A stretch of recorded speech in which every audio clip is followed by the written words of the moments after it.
नमस्कार, ग्लोबल न्यूजमा स्वागत छ। सुरुमा हेडलाइन्स। स्थानीय चुनावको मिति तत्काल तोक्न सरकारलाई आयोगको दबाव, मिति तोक्ने अधिकार आयोगलाई दिनुपर्ने पूर्व प्रमुख श्रेष्ठको भनाई। नेपालमा भ्रष्टाचारको अवस्था गत वर्ष जस्तै, ट्रान्सपरेन्सीको सूचीमा 117औं स्थानमा यथावत। अग्रपंक्तिमा रही काम गर्नेलाई कोरोनाको उच्च जोखिम, सरकार र सर्वसाधारणको लापरवाही रोकिएन। भोलिदेखि सबै भन्सारको कारोबार अनलाइन मार्फत, निजी क्षेत्रलाई राहत दिन व्यवसायीको माग। र त्रिभुवन आर्मी आहा रारा गोल्ड कपको सेमिफाइनल प्रवेश, 5 पटकको च्याम्पियन 3 स्टार बाहिरियो।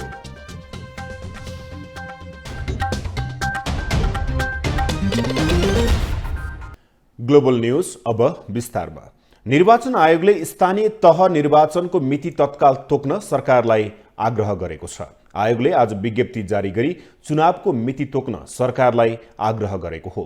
निर्वाचनको मिति तोक्न ढिलो हुँदै गर्दा निर्वाचन व्यवस्थापनको काम जटिल बन्दै जाने भन्दै आयोगले छिटो चुनावको मिति तोक्न आग्रह गरेको हो। प्रवक्ता शालिग्राम शर्मा पौडेलले जारी गरेको विज्ञप्तिमा वैशाखभित्रै निर्वाचन गर्न तयार रहेको आयोगले उल्लेख गरेको छ।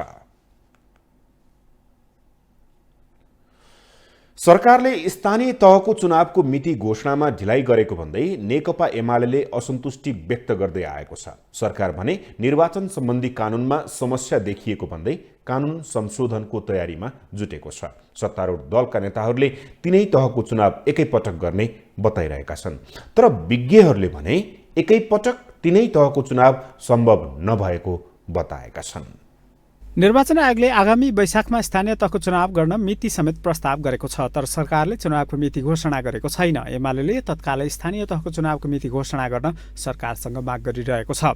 एमाले स्थानीय तहको चुनावको मिति घोषणा नगरे आन्दोलन गर्ने चेतावनी समेत दिन थालेको छ। तर सत्तारूढ दल भने संविधान र स्थानीय तहको चुनाव सम्बन्धी ऐन बाजिएको देखिएको भन्दै ऐन संशोधन गर्ने तयारीमा जुटेका छन्। कहिले गर्ने र कहिले नगर्ने भन्ने प्रश्न संविधानले तय गरेको छ। संविधानले तय गरेको डेडलाइन भित्र हुन्छ, कानुनले तय गरेको डेडलाइन भित्र हुन्छ।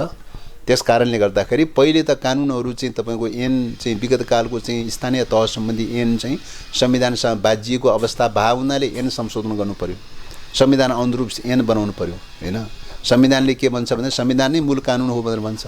संविधानसँग बाजिएका हदसम्मका ऐनहरू सबै खारिज हुन्छ भनेर भन्छ हैन।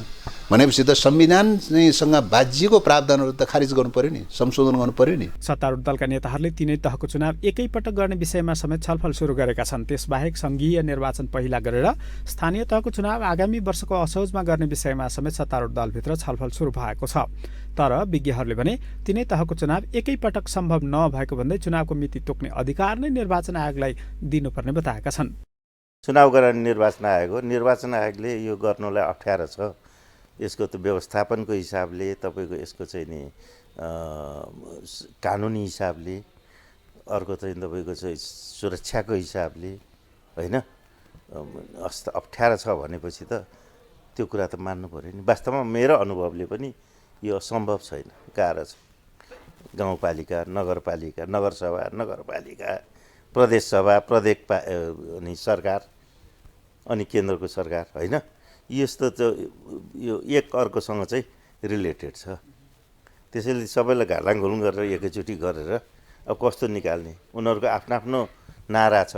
संविधान अनुसार स्थानीय तहका जनप्रतिनिधिहरूको कार्यकाल 5 वर्षको हुने व्यवस्था छ। यसअघि 2074 सालमा 3 चरणमा स्थानीय तहको चुनाव सम्पन्न भएको थियो। तेस्रो चरणको चुनाव 2074 साल असोजमा भएका कारणले आगामी असोजसम्म जनप्रतिनिधिहरूले काम गर्न पाउने पर्ने सत्ता पक्षका नेताहरूले बताउँदै आएका छन्। तर एमाले भने स्थानीय तहको पहिलो चरणको चुनाव भएको मितिले 5 वर्ष पुग्ने मितिमै आगामी चुनाव हुनुपर्ने तर्क अघि सार्दै आएको छ। ग्लोबल टेलिभिजनका लागि क्यामेरामा राजु थापाका साथमा अमृत राज काफले, काठमाडौँ।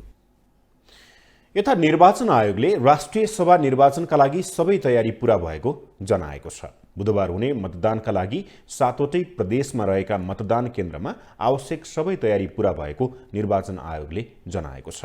राष्ट्रिय सभामा फागुन 20 गतेदेखि रिक्त हुने 19वटा पदका लागि बुधबार बिहान 9 बजेदेखि दिउँसो 3 बजेसम्म मतदान हुँदैछ। आयोगले मतदानका लागि 8वटा मतदान स्थल र 14वटा मतदान केन्द्र तोकेको छ। आयोगले माघ 7 गते नै सबै प्रदेशको निर्वाचन अधिकृतको कार्यालयमा मतपत्र पठाइसकेको जनाएको छ। 7 प्रदेशमा 2025 जना मतदाता छन्। 19 पदका लागि 43 जनाको उम्मेदवारी परेको छ। निर्वाचन आयोगका अनुसार कोरोना महामारीको जोखिम उच्च रहेकोले मतदान स्थलमा स्वास्थ्यका मापदण्ड पालनामा कडाई गरिएको छ। आयोगले यसअघि नै राष्ट्रिय सभा चुनावमा पालना गर्नुपर्ने स्वास्थ्यका मापदण्डको सूची सार्वजनिक गरिसकेको छ। नेपाल भ्रष्टाचार जन्य घटनामा सुधार नआएको एक प्रतिवेदनले औल्याएको छ। ट्रान्सपरेन्सी इन्टरनेसनल TI ले मंगलबार सार्वजनिक गरेको भ्रष्टाचार अवधारणा सूचकाङ्क CPI रिपोर्ट अनुसार नेपाल भ्रष्टाचार व्याप्त मुलुकहरूको श्रेणीमा परेको हो। भ्रष्टाचार अवधारणा सूचकाङ्क CPI अनुसार नेपालले यो वर्ष 100 मा 33 अङ्क पाएको छ। गत वर्ष पनि नेपालको स्कोर त्यति नै थियो। 180 वटा मुलुकहरूको क्रममा नेपाल 117औं स्थानमा रहेको छ। अघिल्लो र यस वर्ष नेपालको स्कोर स्थिर रहनुमा भ्रष्टाचार नियन्त्रणमा केही प्रगति हुन नसकेको रूपमा लिन सकिने ट्रान्सपरेन्सीले जारी गरेको विज्ञप्तिमा उल्लेख छ। रिपोर्ट अनुसार 180 देशमध्ये डेनमार्क, फिनल्यान्ड र न्युजिल्यान्ड कुल 100 मा 88 अङ्क प्राप्त गरी सबैभन्दा कम भ्रष्टाचार हुने मुलुक भएका छन् भने दक्षिण सुडान 11 अङ्क प्राप्त गरी सबैभन्दा बढी भ्रष्टाचार हुने मुलुकको रूपमा सूचीकृत भएको छ। नेपालमा आज थप 12,008 जनामा कोरोना संक्रमण पुष्टि भएको छ। स्वास्थ्य तथा जनसङ्ख्या मन्त्रालयका अनुसार 18,103 जनाको PCR परीक्षणमा 9,432 जनामा संक्रमण पुष्टि भएको हो। यस्तै 7,806 को एन्टिजेन परीक्षणमा 2,576 जना संक्रमित पाइएका हुन्। मन्त्रालयको विवरण अनुसार 24 घण्टामा 2,576 जना संक्रमण मुक्त भएका छन्। यो अवधिमा 8 जनाको मृत्यु भएको छ। देशभर सक्रिय संक्रमितको संख्या 88,934 पुगेको छ। नेपालमा ओमिक्रोनको संक्रमण बढेसँगै अग्रपंक्तिमा खटिने स्वास्थ्यकर्मी, सुरक्षाकर्मीहरूमा पनि संक्रमण फैलिएको छ। नेपाल प्रहरीका अनुसार 1,300 बढी प्रहरी संक्रमित भएका छन्। त्यसबाहेक 600 बढी स्वास्थ्यकर्मीमा समेत संक्रमण पुष्टि भएको स्वास्थ्य मन्त्रालयको तथ्याङ्क छ। अग्रपंक्तिमा खटिनेहरू नै संक्रमित भएपछि सेवा प्रवाहमै समस्या आउन सक्ने चिन्ता समेत सुरु भएको छ।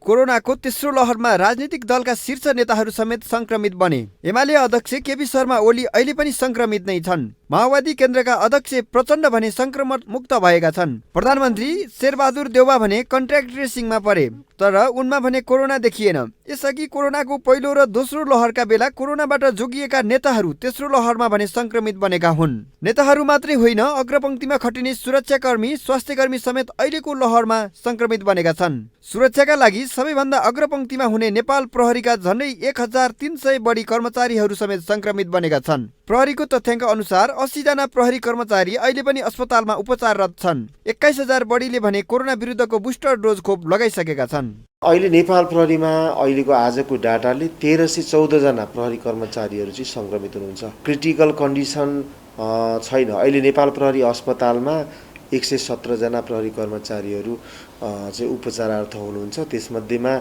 सबै प्रहरी कर्मचारीहरूको अवस्था चाहिँ क्रिटिकल नभएर सामान्य अवस्था नै छ। यता कोरोना संक्रमणको उपचारमा खटिने झन्डै 600 बढी स्वास्थ्यकर्मी समेत संक्रमित बनेका छन्। स्वास्थ्य मन्त्रालयले स्वास्थ्यकर्मीहरूमा पनि संक्रमण फैलिरहेको तर खोपको प्रभावकारिताको कारण गम्भीर समस्या भने कम देखिएको जनाएको छ। अस्पतालमा धेरै संक्रमितहरूको संख्या बढ्दै जाँदा आउनेहरूको संख्या कोभिड-19 संक्रमणका कारण अथवा अरू स्वास्थ्य सेवा लिनका लागि आउनेहरूको संख्या भएपछि स्वास्थ्यकर्मीहरू संक्रमितबाट आफू संक्रमित हुने र संक्रमित नभएको व्यक्तिहरूलाई फेरि संक्रमण सार्न सक्ने अवस्था सिर्जना हुने भएपछि ती स्वास्थ्यकर्मीहरूलाई हामीले अलग्गै आइसोलेसनमा बस्ने व्यवस्था गर्नुपर्ने हुन्छ। सरकारले अग्रपङ्क्तिमा खटिने सुरक्षाकर्मी र स्वास्थ्यकर्मी सहित सरसफाई कर्मीहरूलाई कोरोनाको बेलामा काम गरे बापत जोखिम भत्ता समेत दिने घोषणा गरेको थियो। तर अहिलेसम्म कतिपयले जोखिम भत्ता नपाएको भन्दै गुनासो गरेका छन्। ग्लोबल टेलिभिजनका लागि क्यामेरामा विजय ठकुराठीका साथ कविन्द्र तिमल सिन्हा, काठमाडौँ। यता ओमिक्रोन संक्रमणको जोखिम बढ्न थालेपछि काठमाडौँमा चल्ने सवारी साधनमा जोर बिजोर प्रणाली लागू गरिएको छ। तर अपेक्षा अनुसार भिडभाड कम हुन सकेको छैन। बरु सवारी साधन कम चल्दा सवारी साधनमा यात्रुको चाप भने बढेको छ। प्रहरीले भने जोर बिजोर प्रणाली कार्यान्वयनमा कडाई गर्न थालेको छ। काठमाडौँ उपत्यकामा कोरोना संक्रमण तीव्र रूपमा बढेपछि उपत्यकाका प्रमुख जिल्ला अधिकारीहरूको बैठकले माघ 7 गतेबाट उपत्यकामा चल्ने सवारी साधनमा जोर बिजोर प्रणाली लागू गर्ने निर्णय गरेको थियो। जोर बिजोर प्रणाली लागू गर्दै स्वास्थ्य मापदण्ड पालना गर्दै सार्वजनिक सवारी साधन चलाउन समेत निर्देशन दिएको थियो। तर जोर बिजोर प्रणाली लागू भए पनि सवारी साधनमा यात्रुको चाप भने झन बढेको छ।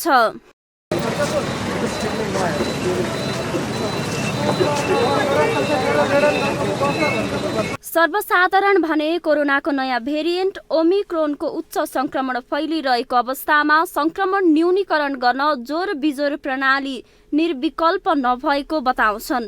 उनीहरूले अन्य वैकल्पिक उपायहरू समेत खोज्नुपर्ने बताएका छन्। जोर बिजोर प्रणाली भन्दा पनि जोर बिजोर प्रणालीलाई चाहिँ लागू नगरिकन त्यो जुन पहिला जस्तो थियो नि, त्यो जस्तै रहन्थ्यो नि गाडी, त्यही अनुसार चाहिँ बरु सिट क्षमता अनुसार मात्र राख्न पाउने भन्ने सिस्टम भएको चाहिँ अझै राम्रो हुन्छ। जोर बजोर पुरा समाधान होइन, कोभिडको अर्को समाधान राम्रोसँग खोज्नु पर्छ। प्रहरीले भने जोर बिजोर प्रणाली लागू भएसँगै सार्वजनिक सवारी साधनको चेक जाँचमा कडाई गर्न सुरु गरेको छ। सुरुका केही दिनमा प्रहरीको चेक जाँच फितलो देखिएको भए पनि अहिले भने कडाईका साथ चेक जाँच भइरहेको नेपाल प्रहरीको भनाइ छ। भिडभाडलाई कम गर्ने, सार्वजनिक सवारी यातायातका साधनहरूको त्यो भिडभाड र आवत जावतमा चाहिँ कमी आउने, जसले गर्दाखेरि ट्राफिक व्यवस्थापनमा चाहिँ सहज र सरल होस् भन्ने उद्देश्यले ल्याइएको हो। त्यो अवस्थाले ल्याउँदाखेरि अब यसले सरल र सहज नै भएको अवस्था छ, जसले गर्दाखेरि भेरिएन्ट चाहिँ फैलिनको लागि कम मात्रामा प्रभाव पर्छ भन्ने हाम्रो बुझाइ छ। प्रहरीले कडाई गरेको भनेको भए पनि सार्वजनिक सवारी साधनमा सरकारले तोकेको कुनै पनि स्वास्थ्य मापदण्ड पालना भएको छैन। त्यसबाहेक सार्वजनिक स्थलमा समेत भिडभाड घटेको छैन। सवारी साधनमा जोर बिजोर प्रणाली लागू गर्ने मात्रै भन्दा पनि खोपको उचित व्यवस्था गर्दै सामाजिक दूरीको पालना गर्नुपर्ने सरकारवालाको तर्क छ। ग्लोबल टेलिभिजनका लागि क्यामेरामा विजय ठकुराठीका साथमा सुस्मिता बानियाको रिपोर्ट। अब पालो ग्लोबल भोइसको।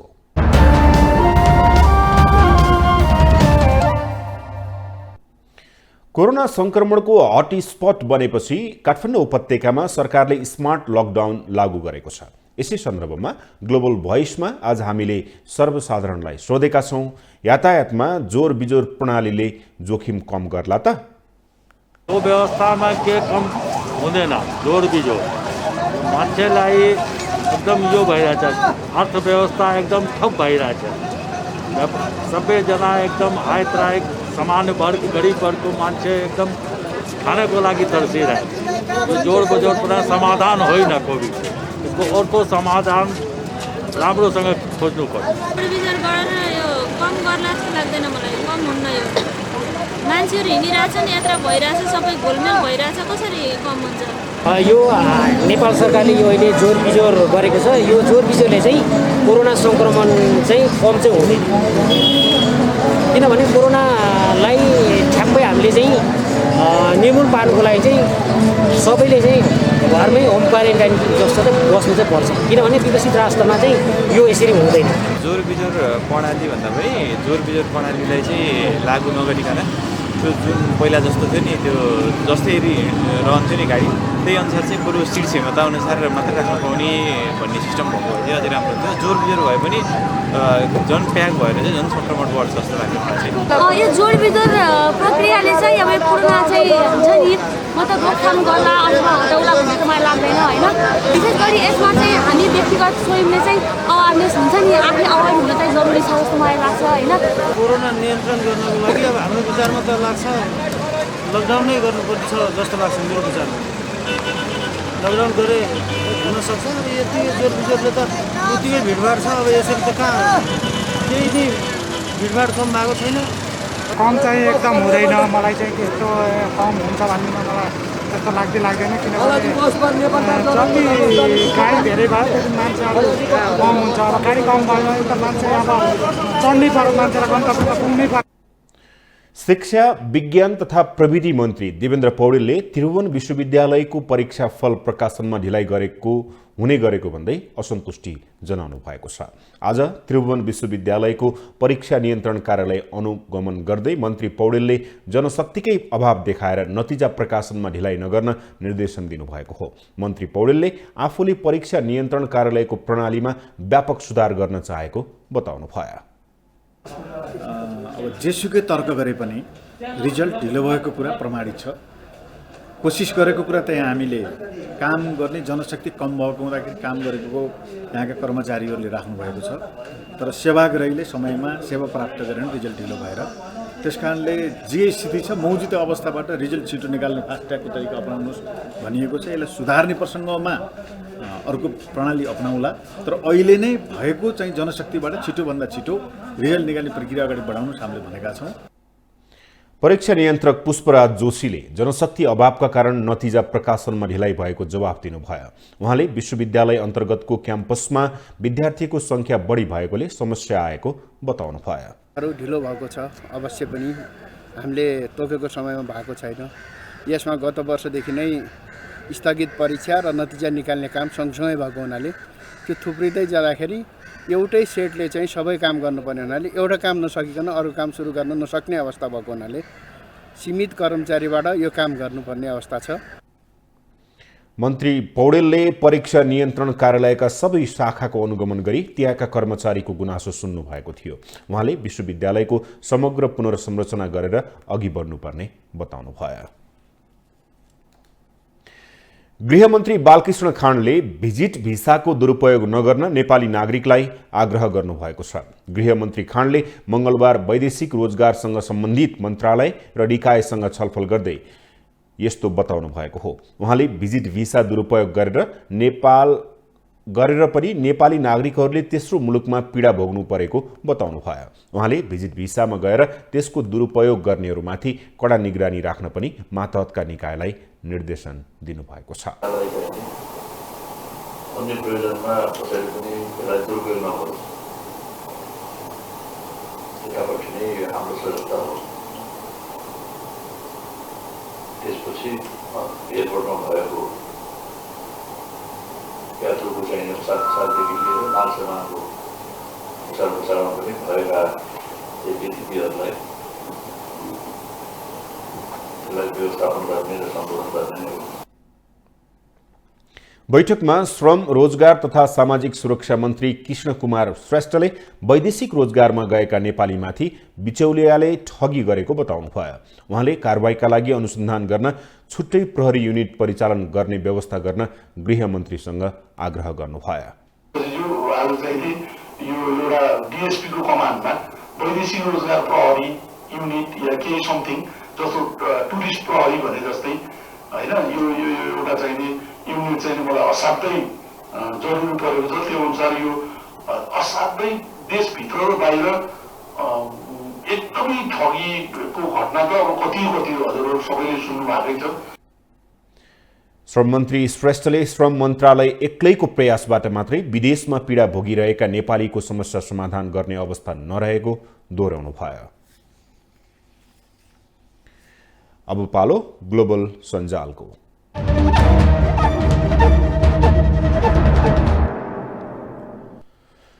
ग्लोबल सञ्जालमा हामी हरेक दिन सार्वजनिक महत्त्वको विषयमा सामाजिक सञ्जालकर्ताले अभिव्यक्त गरेका विचारहरूलाई समेट्ने गर्दछौँ। आज हामीले समसामयिक विषयवस्तुमाथि गरिएका टिप्पणीलाई प्राथमिकता दिएका छौँ। चुनावको सन्दर्भमा डाक्टर बाबुराम भट्टराईले ट्विट गर्छन्, थला परेको अर्थतन्त्र लोकतन्त्रलाई ध्यान दिने हो भने यसो गर्नु बेस्ट हुन्छ। कानून संशोधन गरेर संविधान र कानूनको विरोधाभास मेटाउने 5 वर्ष पुगेका पालिकालाई 6 महिना काम चलाउ अधिकार सहित निरन्तरता दिने 2 संसद प्रदेशसभाबाट प्रस्ताव पारित गरेर चुनाव मङ्सिरमा सार्ने 3 मङ्सिरसम्म सबै चुनाव सक्ने। नेपालको राजनीतिलाई इङ्गित गर्दै डाक्टर सुन्दरी पोखरेल लेख्छिन्, देशलाई ठिक बाटोमा हिँडाउने, राजनीतिलाई गलत बाटोमा जान नदिने मुख्य जिम्मेवारी एमाले र काङ्ग्रेसको हो। एमाले र काङ्ग्रेसलाई बाटो बिराउन नदिउँ, यी 2 पार्टीको कान निमोठेर खबरदारी गरौं।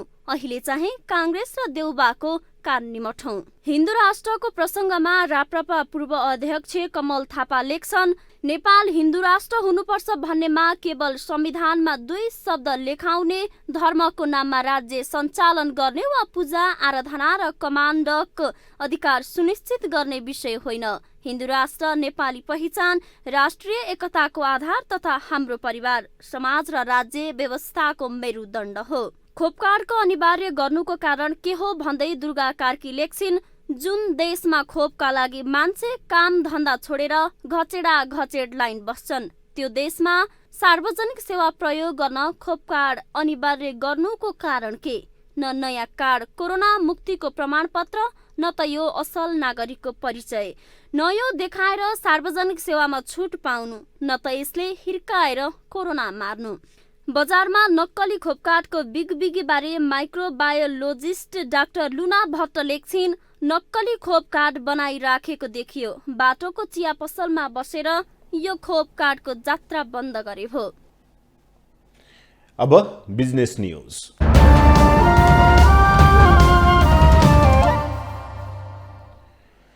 प्रधानमन्त्री शेरबहादुर देउवाले मल कारखाना स्थापना गर्न उद्योगी व्यवसायीलाई आग्रह गर्नुभएको छ। मंगलबार प्रधानमन्त्री निवास बालुवाटारमा उद्योगी व्यवसायी र सरकारका प्रतिनिधिसँगको भेटमा प्रधानमन्त्री देउवाले नेपालमै मल कारखाना स्थापना गर्न आग्रह गर्नुभएको हो।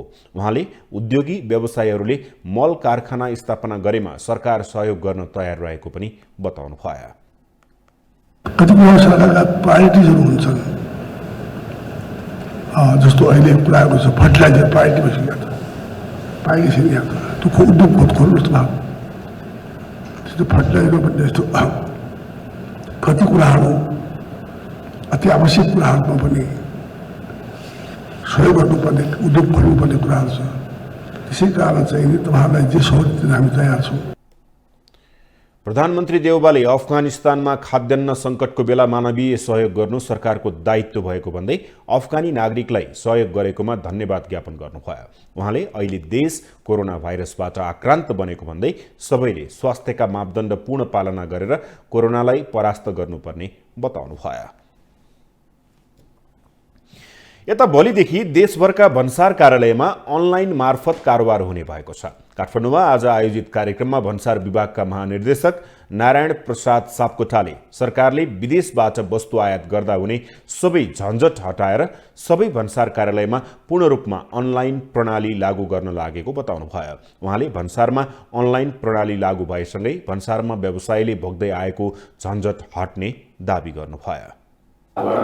नेपालका सबै भन्सार कार्यालयमा यो अनलाइन पेमेन्टको सुरुवात हुन्छ। निर्यातलाई प्रवर्धन गरेको पनि छ भन्सारले। केही भन्सार नाकाहरूमा यो क्वारेन्टाइनको अलि अन्तर्राष्ट्रिय सुरु चाहियो भन्ने खालको कुरा पनि ठिकै हो।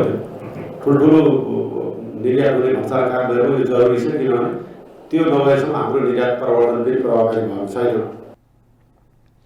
अर्थ मन्त्रालयका सचिव मधुकुमार मरासिनीले भन्सार विभागले लागू गरेको अनलाइन प्रणाली भन्सार सुधारको कोसेढुङ्गा साबित हुने बताउनुभयो। उहाँले सरकारले भन्सारमा व्यवसायीले भोग्दै आएका झमेला कम गर्नकै लागि भन्सारमा अनलाइन लागू गरेको बताउनुभयो। डिजहरू अहिले भएको छ, जस्तै यहाँले भन्नुभयो मार्जिन लगायो, हामीलाई क्यास मार्जिन लगाउनु पर्यो, यो हाम्रो रहर होइन बाध्यता हो। त्यति चाहिँ बुझ्दिनँ, म अनुरोध गर्छु। यो चाहिँ कुनै रहरले गरेको चिज होइन।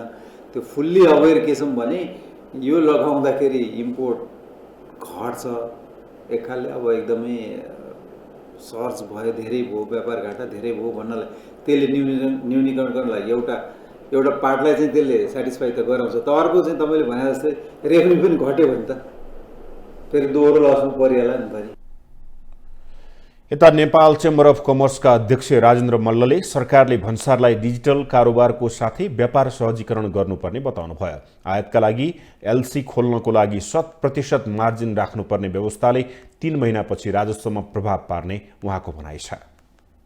गर्नको लागि यो भन्सारको नाकामा निर्यात प्रमोसनको लागि खालि आयातमा जे पनि हामी अर्काको सामान हेर्दै ल्याउने आयातमा त गर्ने कुरा, आयात गर्दाखेरि पनि हामीले पनि क्वालिटी के छ भनेर चाहिँ हेर्नु पर्यो र चाहिँ हाम्रो सामान निर्यात गर्दाखेरि पनि एउटा क्वारेन्टाइन ल्याब चाहिँ अन्तर्राष्ट्रिय स्तरको चाहिँ मुख्य भन्सार नाका, विशेष गरी वीरगञ्ज, भैरवा, टाटोपानी, यो चाहिँ यो नाकामा चाहिँ अझ सक्दो एयरपोर्टमा पनि एउटा अन्तर्राष्ट्रिय लेभलको क्वारेन्टाइन ल्याब खडा गरेर सामान आउने पनि चेकचाक गर्ने, हामीले पनि उनीहरूको मापदण्ड अनुसार छ कि छैन भनेर क्वारेन्टाइन ल्याब गरेर पठाउने गर्नु पर्यो। त्यस्तै नेपाल चेम्बर अफ कमर्सका पूर्व अध्यक्ष राजेश काजी श्रेष्ठले भन्सारमा रहेको दरबन्दी घटाउनु पर्ने बताउनु भयो।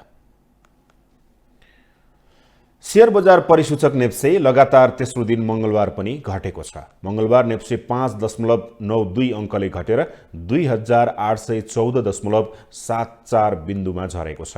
आज जीवन बीमा समूह बाहेक सबै समूहको शेयर ओह्रालो लागेको छ। 97,84,000 कित्ता शेयर किनबेचमा 5,39,56,56 रुपियाँको कारोबार भएको छ। सबैभन्दा धेरै एशियन लाइफ इन्स्योरेन्सको 26,94,00,000 रुपियाँको शेयर किनबेच भएको छ। आज सबैभन्दा धेरै गोर्खाज फाइनान्स कम्पनीको शेयर 4.5% घटेको छ। समग्र बजार घटे पनि विन नेपाल लघुवित्त र बुद्ध भूमि नेपाल हाइड्रोको शेयर 10% बढेको छ। अब इन्टरनेशनल न्यूज।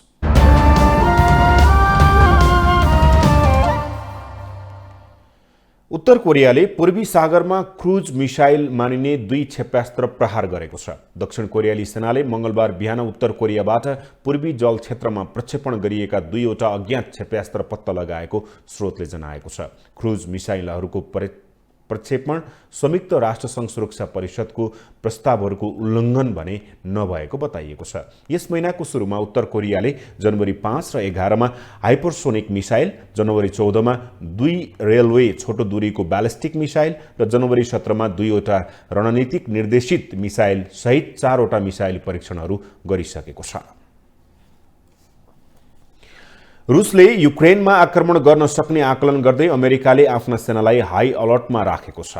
पेन्टागनका अनुसार युद्धका लागि तयार करिब 8,500 सैनिकलाई हाई अलर्टमा राखिएको छ। पेन्टागनका प्रेस सचिव जोन किर्बीले नेटोले ऱ्यापिड रियाक्सन फोर्सलाई सक्रिय बनाउने निर्णय गरेमा वा अन्य कुनै नयाँ परिस्थिति सिर्जना भएमा हाई अलर्टमा राखिएका सैनिकहरूलाई तैनात गर्ने बताएको जनाइएको छ।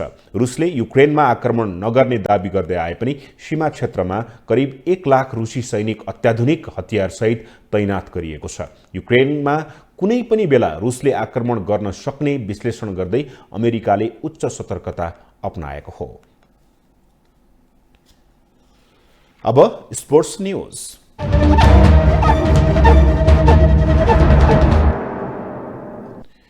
विभागीय टिम त्रिभुवन आर्मी क्लब आहारारा गोल्ड कप फुटबल प्रतियोगिताको सेमिफाइनलमा प्रवेश गरेको छ। आज सम्पन्न अन्तिम क्वार्टर फाइनलमा 3 स्टार क्लबलाई 1-0 गोल अन्तरले पराजित गर्दै आर्मी अन्तिम 4 मा पुगेको हो। पोखरा रङ्गशालामा आर्मीलाई जित दिलाउन राजीव गुरुङले निर्णायक गोल गरेका थिए।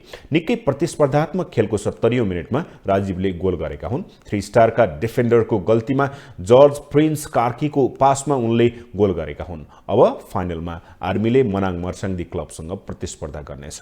मनाङ नेपाल पुलिस क्लबलाई 2-0 गोल अन्तरले हराउँदै अन्तिम 4 मा पुगिसकेको छ। 5 पटकको च्याम्पियन 3 स्टार क्लब भने प्रतियोगिताबाट बाहिरिएको छ। क्यामरूनको रङ्गशालामा भएको भागदौडमा 6 जनाको मृत्यु हुनुका साथै 1 दर्जन भन्दा बढी घाइते भएका छन्। सोमबार Africa cup of nations match हुनु अगाडि सो भागदौड भएको क्यामरूनको सरकारी टेलिभिजनले जनाएको छ। क्यामरून र कोमोरस बीचको अन्तिम 16 को खेल हेर्नका लागि मैदान प्रवेशका क्रममा उक्त घटना भएको हो। एलएमबी रङ्गशालाको प्रवेशद्वारमा सो भागदौड हुँदा दुखद घटना भएको क्यामरूनको सरकारी सञ्चार माध्यम CRTV ले जनाएको छ। स्टेडियमको क्षमता 60,000 हो, तर कोभिड प्रतिबन्धका कारण 80% समर्थकलाई मैदान प्रवेशको अनुमति रहेको थियो। खेल अधिकारीहरूका अनुसार करिब 50,000 समर्थकहरू मैदान प्रवेशको प्रयासमा रहेका थिए। अफ्रिकन फुटबल महासंघले घटनाप्रति चासो देखाएको छ। घटनाबारे क्यामरून प्रहरीले अनुसन्धान सुरु गरेको छ। ग्लोबल न्यूजको अन्त्यमा अहिलेसम्मका हेडलाइन्स पुनः एकपटक। स्थानीय चुनावको मिति तत्काल तोक्न सरकारलाई आयोगको दबाव, मिति तोक्ने अधिकार आयोगलाई दिनुपर्ने पूर्व प्रमुख श्रेष्ठको भनाई। नेपालमा भ्रष्टाचारको अवस्था गत वर्ष जस्तै, ट्रान्सपरेन्सीको सूचीमा 117औं स्थानमा यथावत। अग्रपंक्तिमा रही काम गर्नेलाई कोरोनाको जोखिम, सरकार र सर्वसाधारणको लापरवाही भने रोकिएन। भोलिदेखि सबै भन्सारको कारोबार अनलाइन मार्फत, निजी क्षेत्रलाई राहत दिन व्यवसायीको माग। र त्रिभुवन आर्मी आहा रारा गोल्ड कपको सेमिफाइनल प्रवेश, 5 पटकको च्याम्पियन 3 स्टार क्लब बने प्रतियोगिताबाट बाहिरियो।